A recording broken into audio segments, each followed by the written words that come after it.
The Ready, Set, Grow podcast is sponsored by Ag Expert, software designed for Canadian agriculture. Visit them today at agexpert.ca. Welcome to the Ready, Set, Grow podcast, where we like to showcase startup and early stage companies, as well as visit with innovators in the agriculture and food industry. Today, we're here with Joe Dales, Diana Laternis, and our guest, Marty Seymour, Director of Industry and Stakeholder Relations at Farm Credit. Thanks for joining us again, Marty. Can you just give us a little 2-minute introduction for people who didn't get to see the last podcast? Yeah, you bet. I like to always say that I have the most interesting job in Canadian agriculture. And what this industry relations mean as far as an FCC person is I'm part of FCC's, I say, informal outreach to the industry on issues from cows to canola to food processing to ag tech.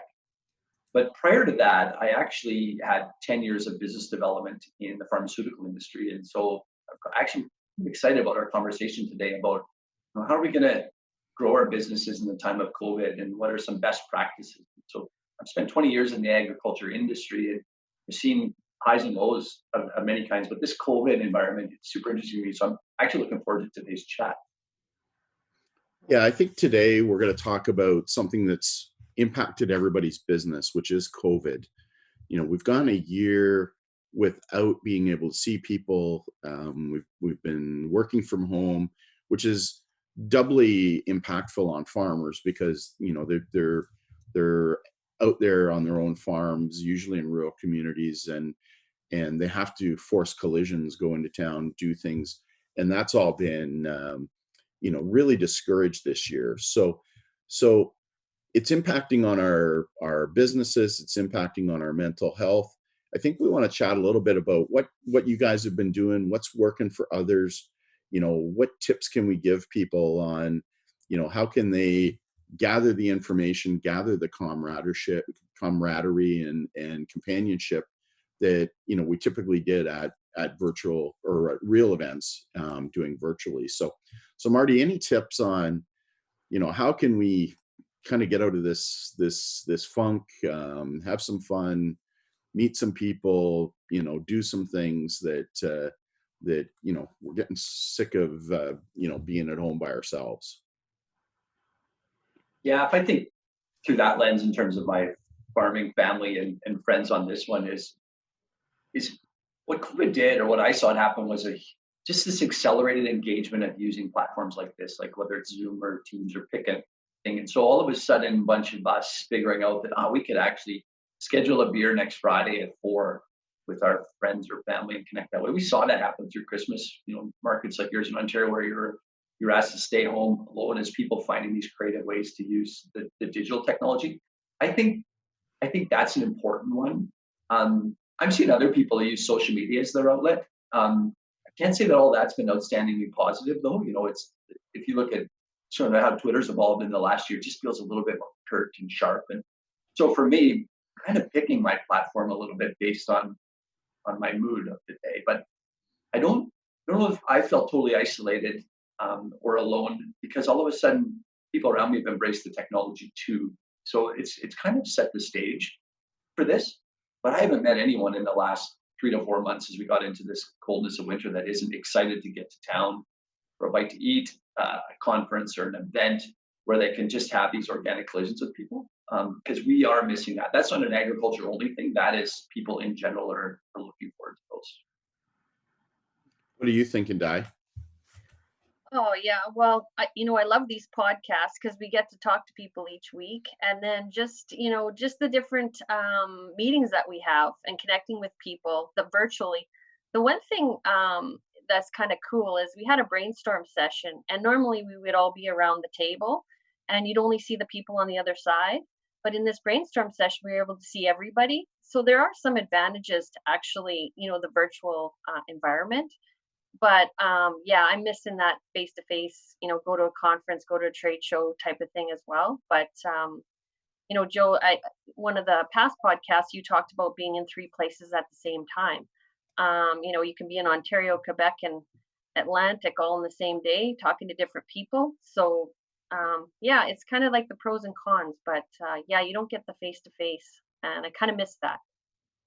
Well, maybe COVID's not letting up for the foreseeable future. So maybe one of the suggestions that we do, and just listening to Marty, maybe it's we encourage everyone to reach out to one other person. If we do that, there's a lot of collisions.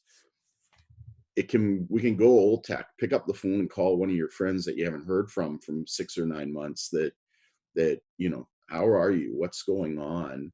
At least send an email, or say, hey, can we get together on the phone. And maybe the other suggestion I have is,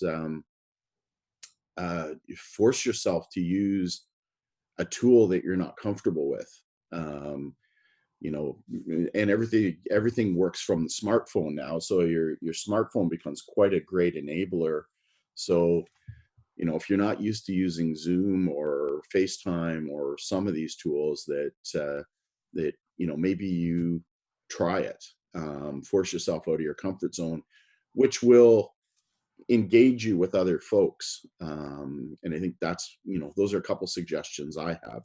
Marty, any thoughts or any opinions? Well, What have you seen that I works? think Or I think the real emerging issue is business development for small, medium, large companies is so, what we started out talking about here was that as individuals, what role can we play? And I love your idea of just saying, hey, challenge a friend, reach out. I think that's good social health in our community.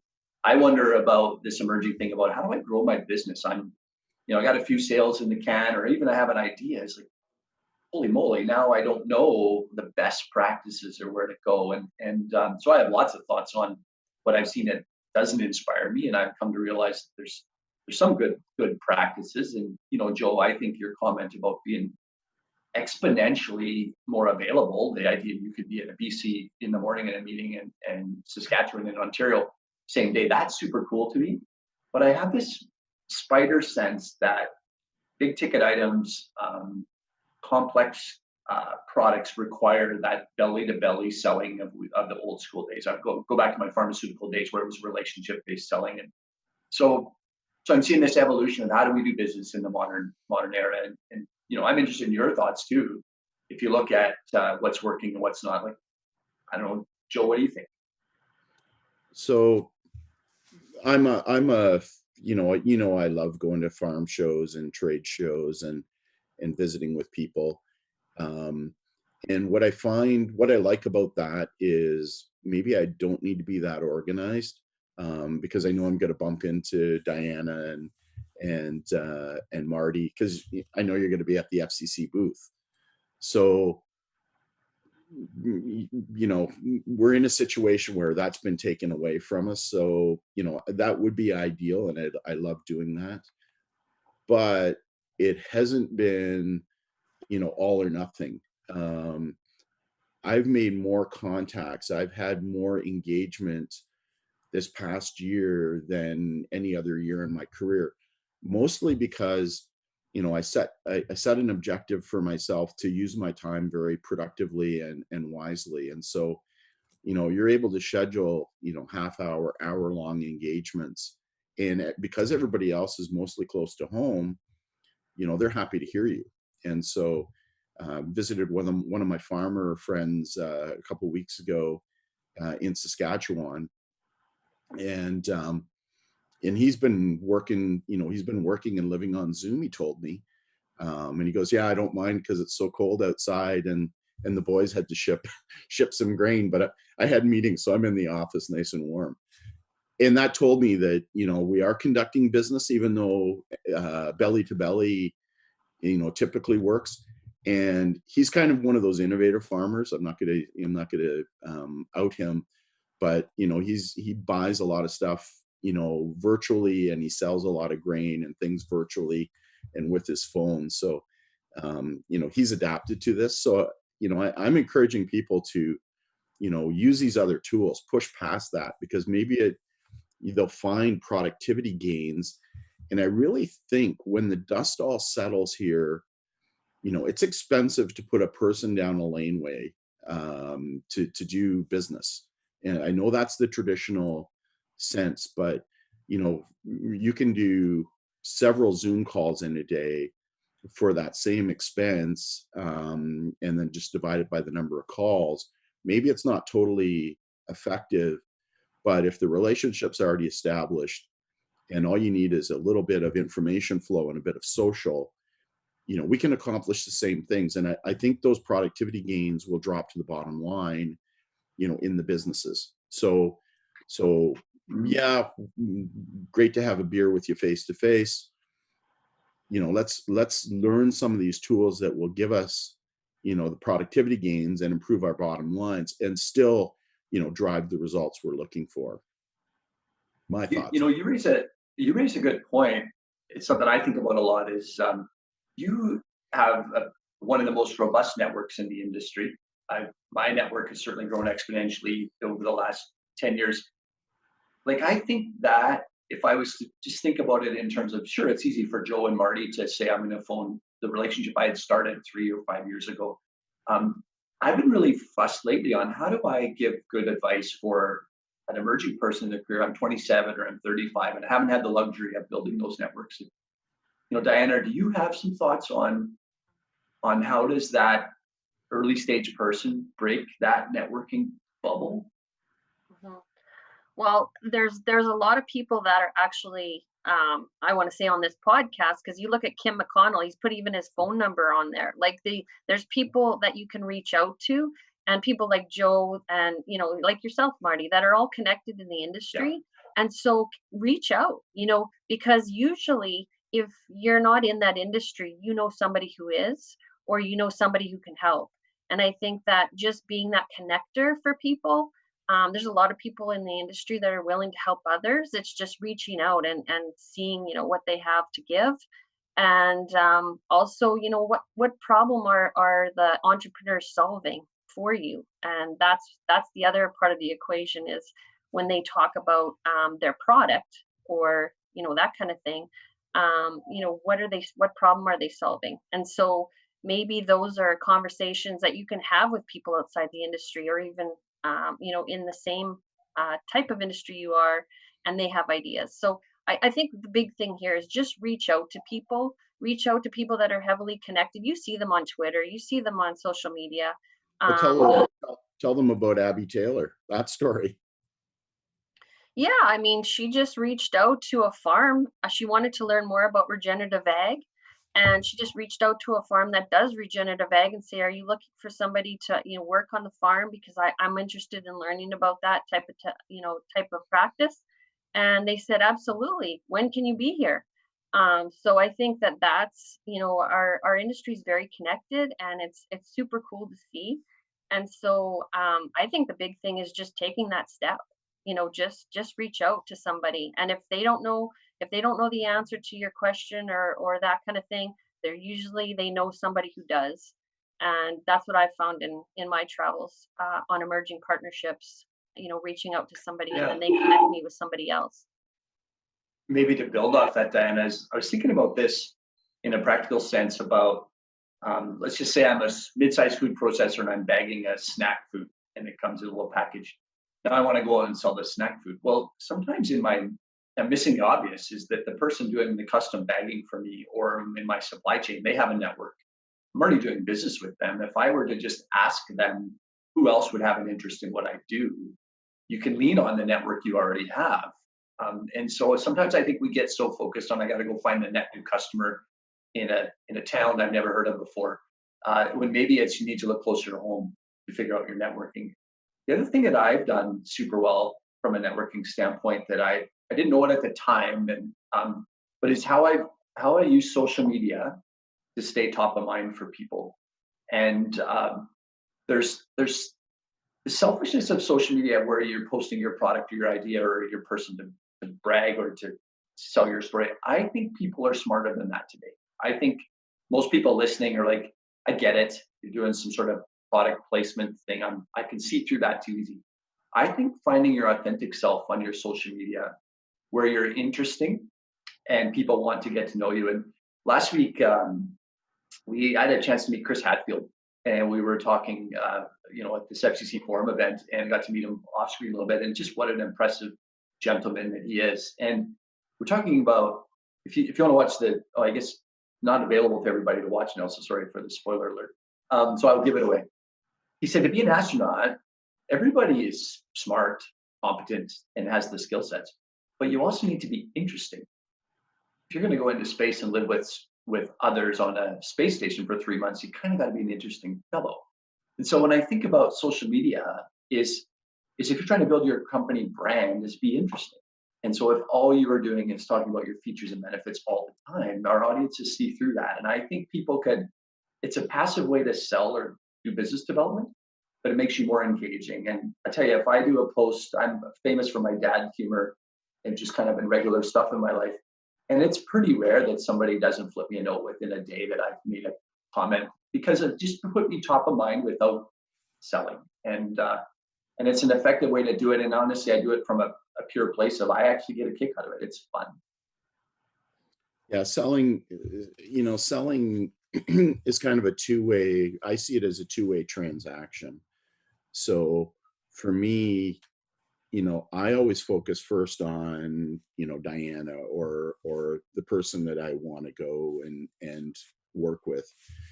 And, your product line, it inside out, how it fits, but you can be from your side out to Marty. Hey, Marty, I've got, here's my pen. It's gray, it's blue ink. It's $1.49.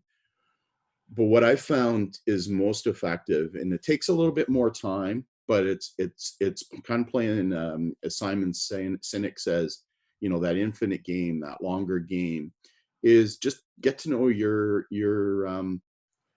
customer and build that deep trust relationship, because everybody knows you need to transact business. But if you have their interests at heart and you're making suggestions that solve their problems, and just so happens that your product meets their needs, then you've got the good long-term win-win relationship. And the real pros in ag and food are the ones that what these people are trying to do, and you're always thinking, all right, how can I solve them, even if it's not even your product?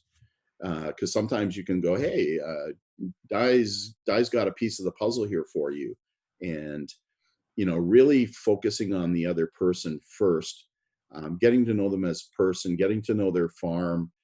And what I love about agriculture, very seldom if you go to a farmer and say, hey, tell me the history, how many generations, what's the story, what are your problems, what are your issues?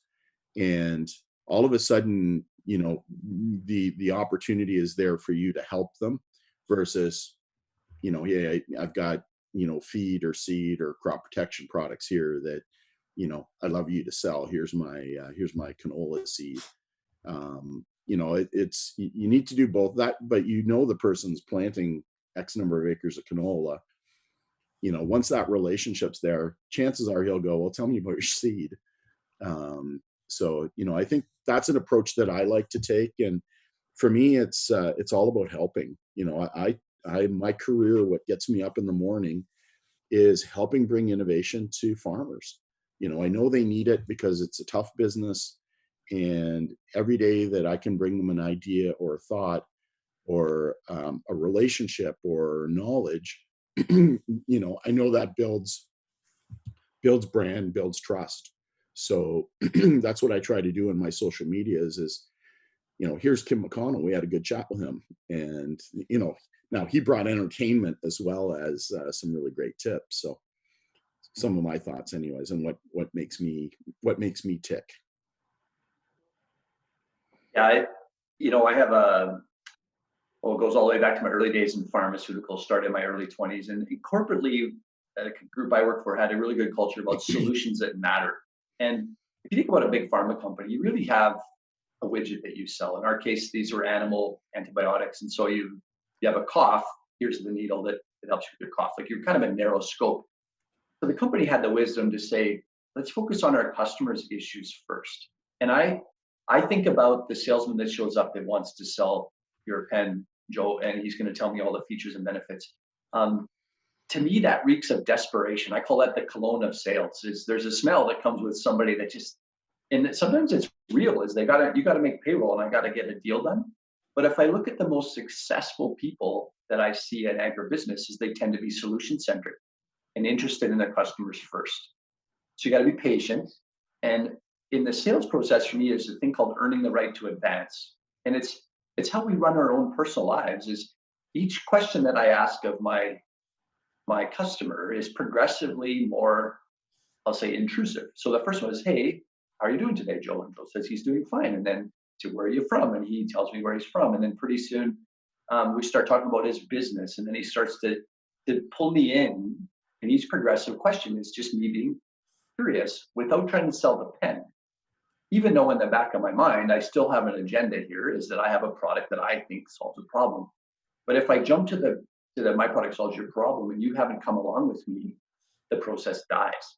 And so I think a lot of people lose sight of this earning trust. It's how we run our personal lives. So why wouldn't we run our professional lives that way?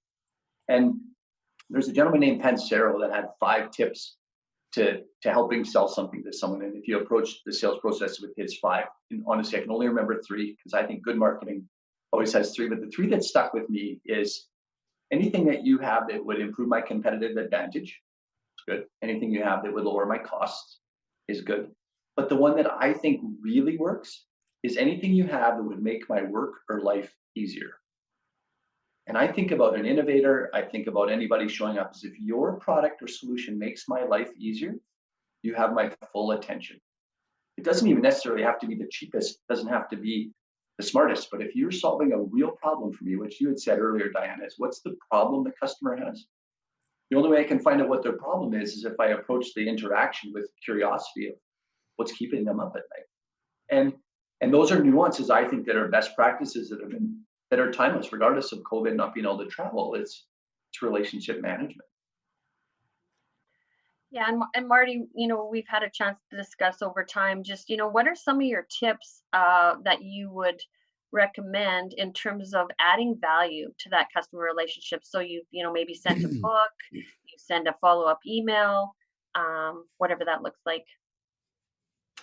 Yeah, that's a good question. And I think the answer for that for me is it depends. And so, a best practice that I adopted a few years ago was, I think most of us that were traveling lots were avid readers. I probably read less now that I'm not in airports and airplanes, but listening to the conversation with somebody and then making a mental note, say, you know what, I just finished this book that they would really enjoy, and flipping them that book. And not because I'm expecting something in return, but to say, I actually really heard you and this would make your life better. And that builds a deeper relationship. Or, in my line of work, it's super easy to flip an email later to say, oh, this article showed up or this thing in the paper, but trying to be more aware of what would interest them, as opposed to me, that I need to sell them money or I need to sell them Ag Expert software, is, today, that's not actually what they need or what they're interested in.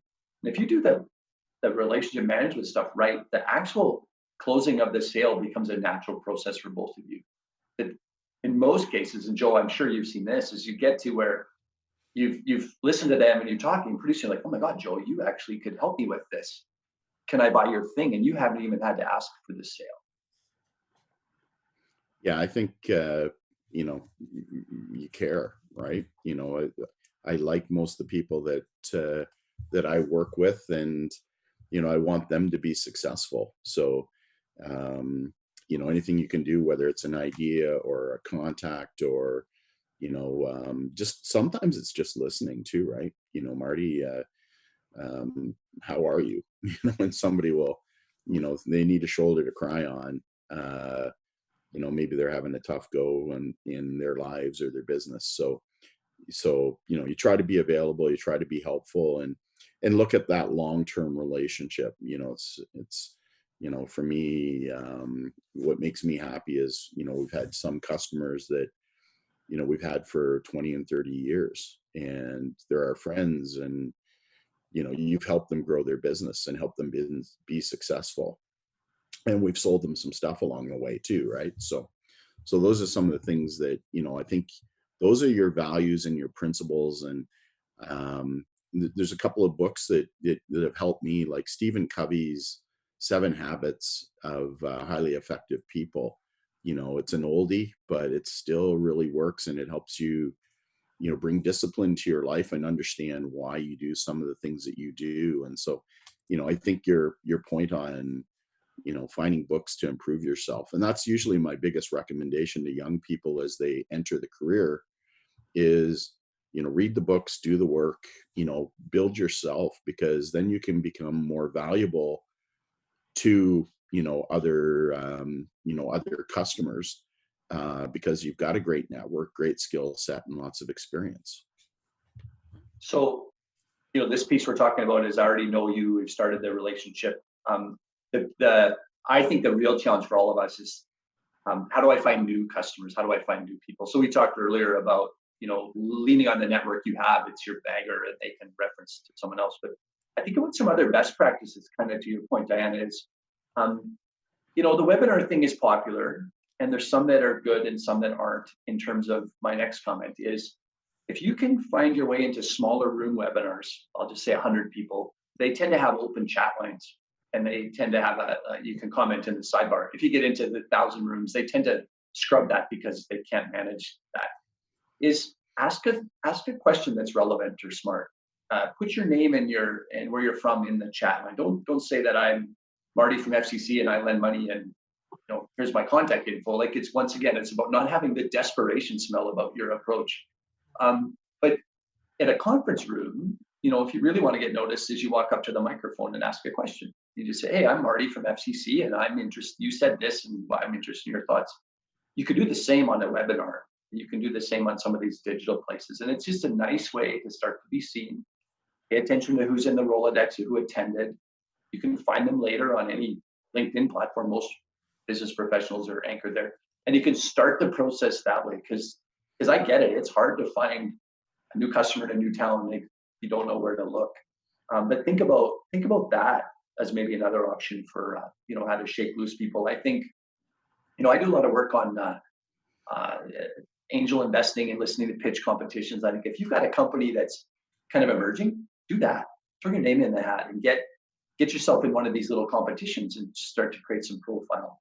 You can do some earned media and put out a press release and see who picks it up. But you don't have to spend a ton of money to do these things, but you need to be more deliberate than you used to be. I think there's so much noise out there. You got to know where your customer sits. And I was actually in an event last night, pitch competition, and a group showed up and they had an electric furnace, and they were pitching to a group of Western Canadians who, if you don't know East versus West, we're a natural gas furnace kind of piece. And so as they did their pitch, their technology was brilliant. If you were from Southern Ontario or the Eastern Seaboard, where you use heating oils, et cetera, propane. But the Westerners went, well, why would I get rid of my natural gas furnace? It's affordable, it's paid for. And so kind of knowing your room and saying, maybe that pitch was better served in Eastern Canada where the market fit. Or, don't go to the Cattlemen's Convention to pitch your vegan veggie burger, right? Kind of just giving a little more thought instead of playing a volume game, like know where your market lives. And so those are things that don't have to cost us a lot of money to try to grow our business. Yeah, and Marty, those are great tips, because I think that more and more that you can reach out to people and put your name forward. I've seen a couple trade shows recently where they've actually had interactive booths. So you actually go up to the booth and then they have a pop-up chat line, so you can chat with the person. And so you're seeing more of that. And then you can actually get online with that person if you really are interested in their product. So I think it's the Matterport platform that has it, and they have all different kinds of interactivity. And so I think you're going to see a lot more of that. And so people can just, go like they would in a trade show, just do it virtually and have those chats the same way they would. The videos are playing the same way they do at the trade shows, and you just watch them and then you just chat with the people. So that's a good suggestion, Marty, because I think there's a lot of virtual webinars and things going on. And Joe mentioned one time that he was at a virtual conference, and he went through the participants and he found an old friend that he hadn't talked to in years. And so he reached out and directly chatted with them on this conference line, and then they got together. So I think just, look at the participants, who's there. There might be some interesting people that you haven't connected with before, and just reach out and see what happens. You just never know. A lot of it's No, confidence. A lot of it's confidence, right? I'm more confident than, say Michael, who's younger, that, I can help somebody. But what I encourage the younger people to do is, you're the conduit to me. So, go meet people, talk to them. And if you find a need, leverage up the experience of the team around you. You don't have to have all the answers. You don't have to have all the knowledge.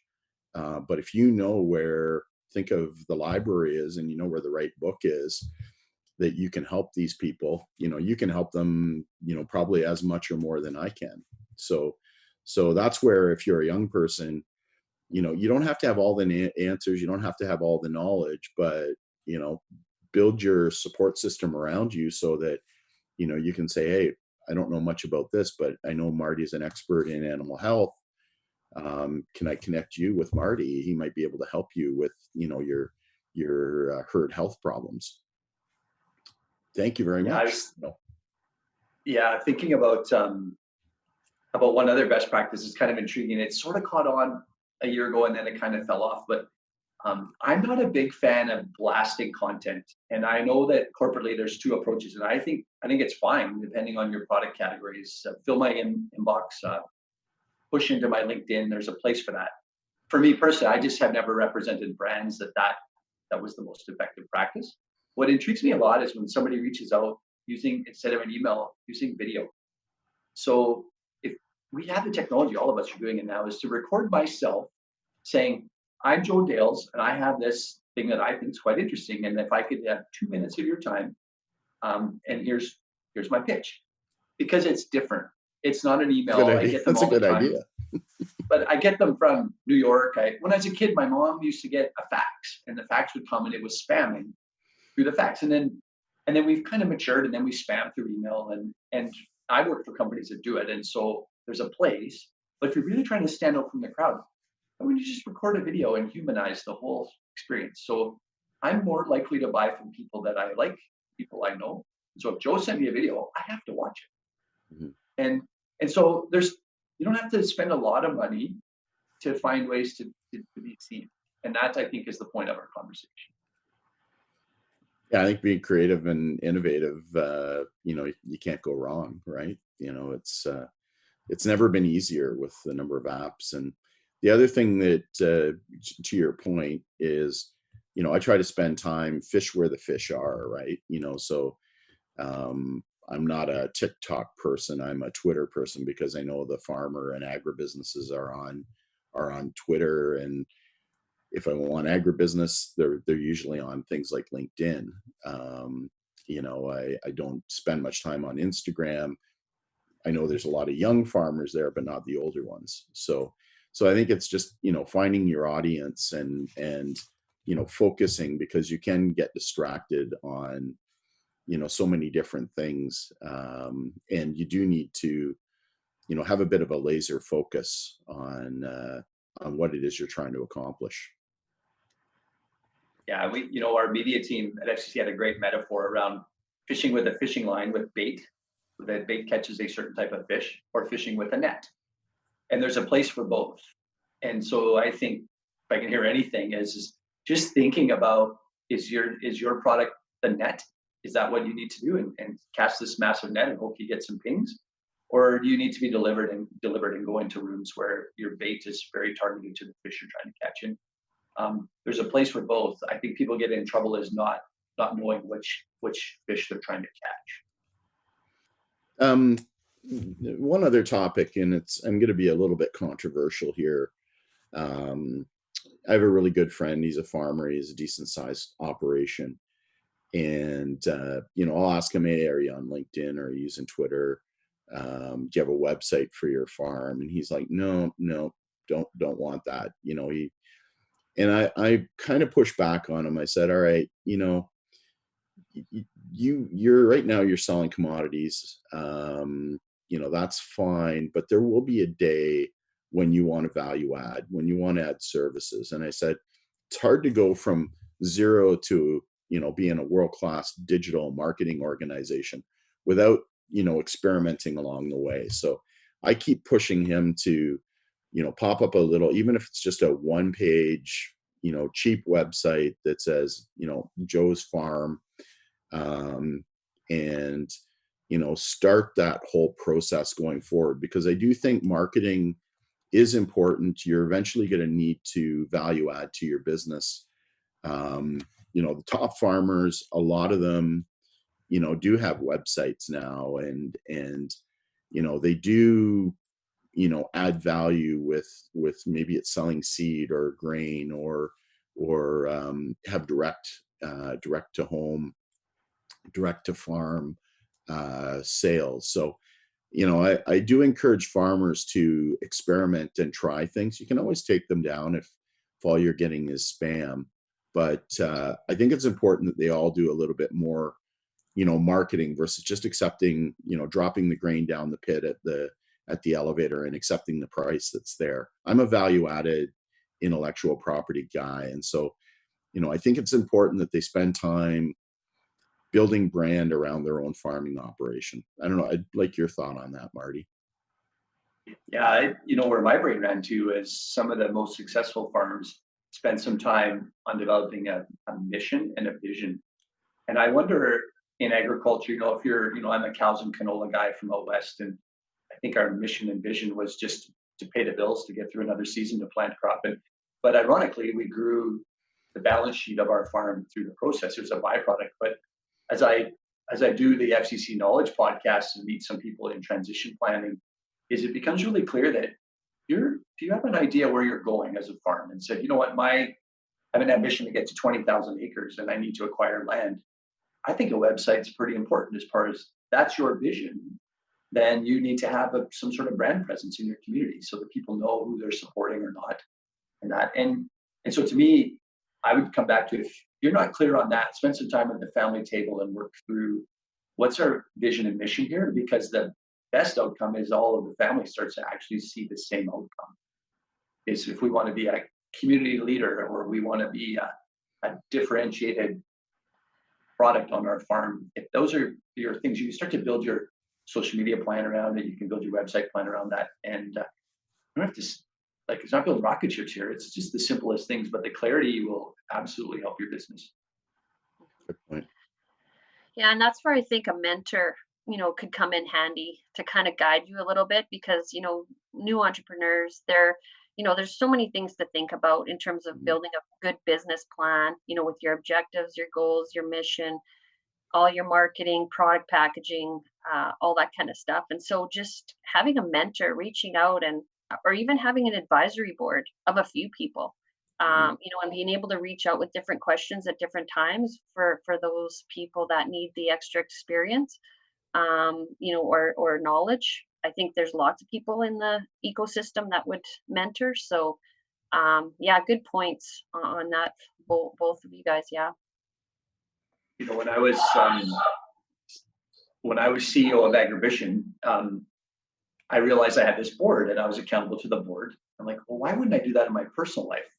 Because a good board brings diversity of thought. A competency-based board has got the lawyer, the accountant, the marketer, the business development person, etc. Why wouldn't you do that in your personal life? And so I employed that. And I tell you, the toughest things are the day I'm not sure if I'm on the right track, or was that idea had just crazy. I take it to my I'll say informal board of directors. It's a group of peers, but these people don't think like me. A good board should be diverse in thought. And so I think, kind of, Diana, there's peer groups, people use that as sounding boards, but you could do that more formal with 3 or 4 people from your extended circle, and actually really, I guess, take yourself to the next level. The kind of what got you here won't get you there mentality is, if you're looking to raise your game and be more successful, it's going to take other people helping you get there. Thanks for sharing, Marty, Diana, and Joe. It was some great conversations. I just wanted to thank all our listeners for checking out the Ready, Set, Grow podcast. And just thank you again, Marty, for joining us.